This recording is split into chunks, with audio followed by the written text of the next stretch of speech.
Gway, hello everyone. My name is Chelsea. I'm the coordinator of the Two-Eyed Seeing Camp, a student here at Mount St. Vincent University, and I'm also a member of Acadia First Nation. I'm joining you here today from Mount St. Vincent with my friend Kate Braden, who is going to be teaching us how to make two different versions of Indigenous bread. Kate is a settler from Ontario, and she's also a dietetic intern working with us through the Two-Eyed Seeing Camp. The Two-Eyed Seeing Camp is a partnership between 3 Mi'kmaq First Nations communities in Nova Scotia and Mount St. Vincent University. The program uses the Two-Eyed Seeing framework in order to inform all of our activities. Two-Eyed Seeing is a way of seeing the world with one eye through the strengths of Indigenous knowledge and culture, and through the other eye with the strengths of Western science.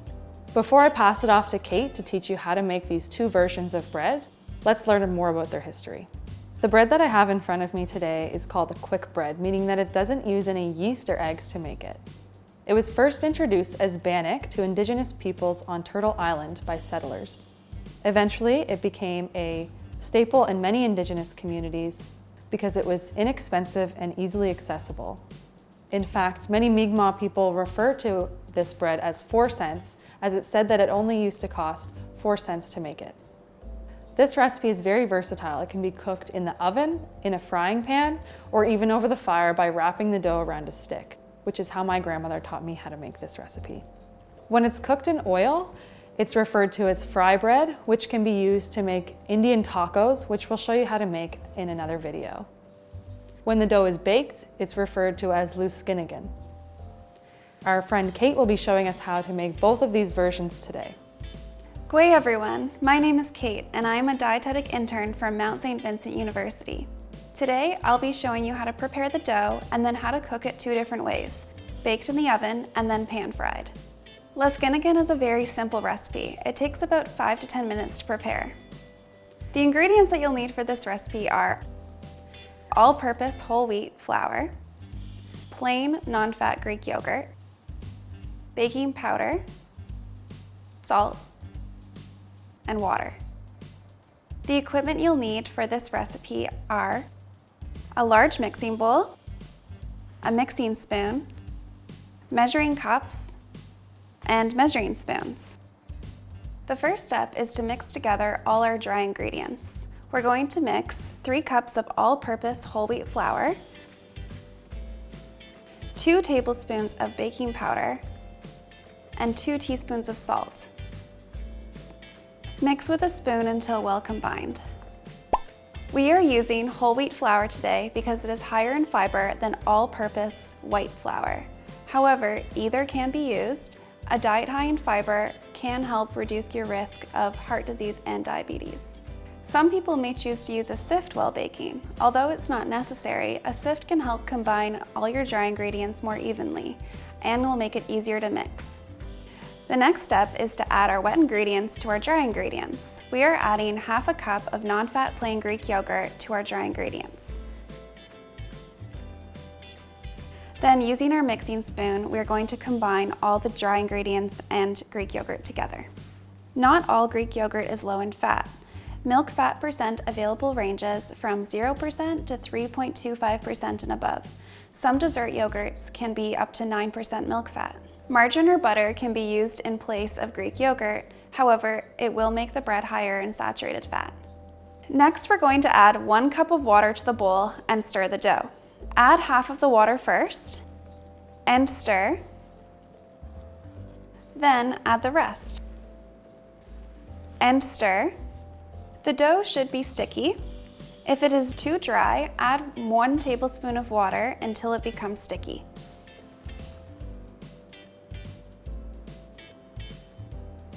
First, I'm going to show you how to make oven-baked Luskinikin.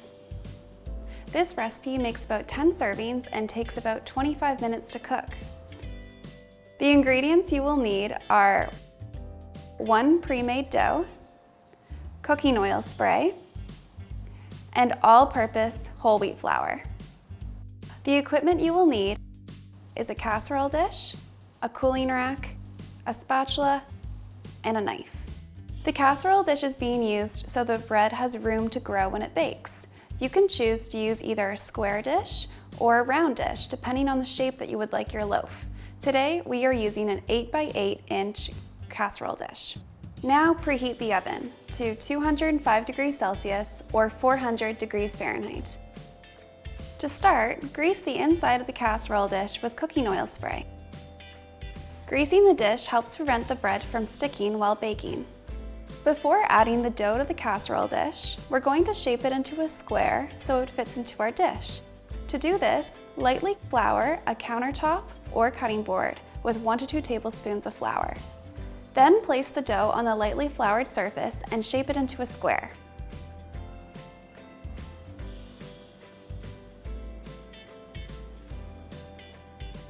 Now add the dough to the casserole dish. Using a knife, lightly score the surface of the dough. Scoring means to make small cuts into the surface of the dough. We are going to make 10 cuts into the dough. Scoring helps the bread grow during baking. Once the dough is scored in the casserole dish, place it in the preheated oven and bake it for 25 minutes.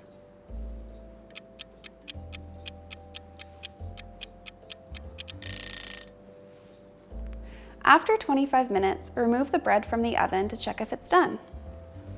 Using a clean toothpick, insert it into the center of the bread. If it comes out clean, it's done. If it comes out covered in dough, put it back in the oven for another 2 minutes and then check again. When the bread is done baking, let it cool in the dish for 15 minutes. After 15 minutes, use a spatula and remove it from the dish and place it on a cooling rack. Many people enjoy this bread with jam or butter for breakfast, lunch, or as a side with supper.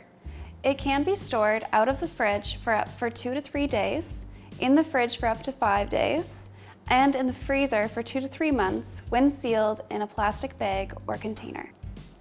I'll now be showing you how to make a pan-fried version of this recipe. This type of quick bread is often eaten on its own or used for making tacos. This method is often done by deep frying or cooking it over the fire. Today, we'll be pan frying it in a small amount of oil. This recipe makes 10 servings, takes 5 to 10 minutes to prepare, and 25 to 35 minutes to cook. The ingredients needed for this recipe are 1 pre-made dough, vegetable oil, and all-purpose whole wheat flour.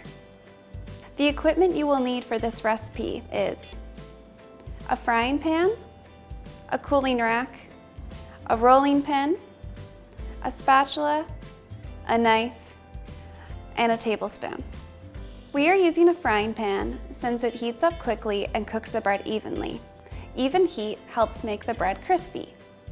First, we need to cut the dough into 10 equal pieces. To do that, take 1 to 2 tablespoons of all-purpose whole wheat flour and spread it over a clean countertop or cutting board. Then, place the dough on the floured surface and shape it into a ball.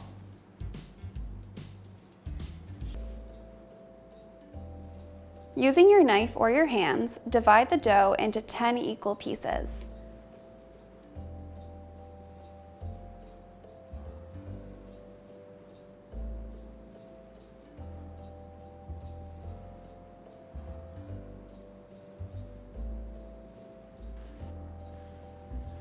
Then shape each piece into a ball.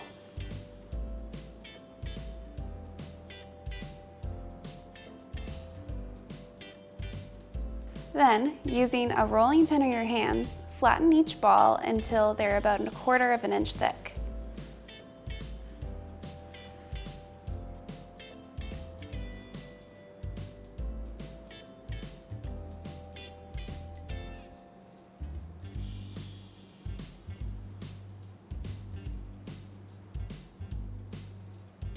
Now we are going to fry the bread.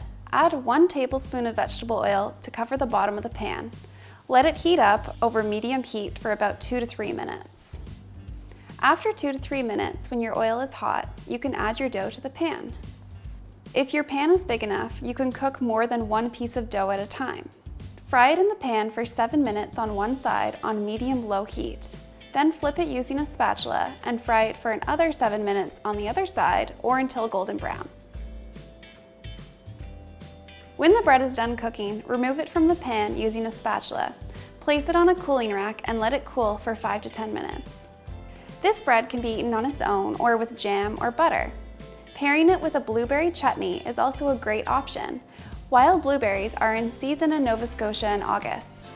They are high in antioxidants, which can help in preventing and fighting cancer. Another way this bread can be used is to make fish tacos. Learn how to make fish tacos using this pan-fried bread by watching our fish taco video. This bread is best eaten fresh, but it can be kept for up to 2 to 3 days in the fridge. As you can see, this recipe is very flexible and easy to make. We've shown you today how to make it in the oven as Luskinikin and in a frying pan as fry bread. You could also cook this over the fire. This recipe is a staple for many Mi'kmaq and Indigenous communities across Turtle Island because it's low cost and easy to make. Let us know how you like to eat yours.